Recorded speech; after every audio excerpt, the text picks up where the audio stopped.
Master Jet, wala po bang hearing sa GFAL na gawing 10 years? Actually, hanggang sa ngayon ay wala po, no?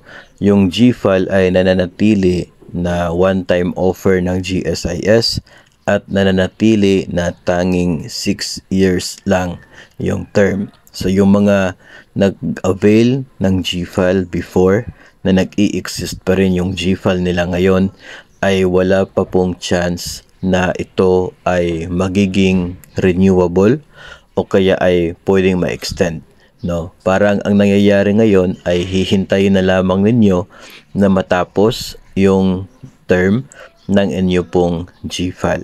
So, yun po yung sistema pagdating sa GSIS Financial Assistance Loan or GFAL na na-offer po nila before.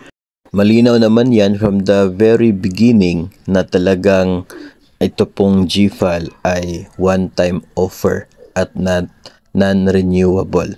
So, kaya siguro ay hindi rin nagpaplano yung GSIS for that purpose at pwedeng ibang uri ng loan yung maging offer, no, na medyo related sa GFAL. Pero so far, yung GFAL mismo in itself, yung iba ginawa po nila ay pina-buyout sa ibang mga bangko para ito ay para na rin nag-renew sila, no?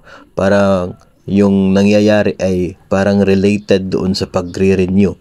Kaya lang doon na sa ibang bangko, no? So kasi nga sa part ng GSIS ay hindi talaga siya pwede na ma-renew as a GFAL at hindi rin po siya babayaran ng MPL sa ngayon base po sa guidelines ng MPL.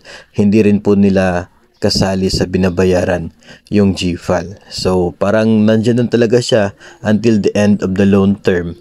Matatapos siya, tataas yung net pay mo pag matapos na yung deduction sa inyong existing na GFAL kung ito ay hindi po ninyo ipapa-buyout.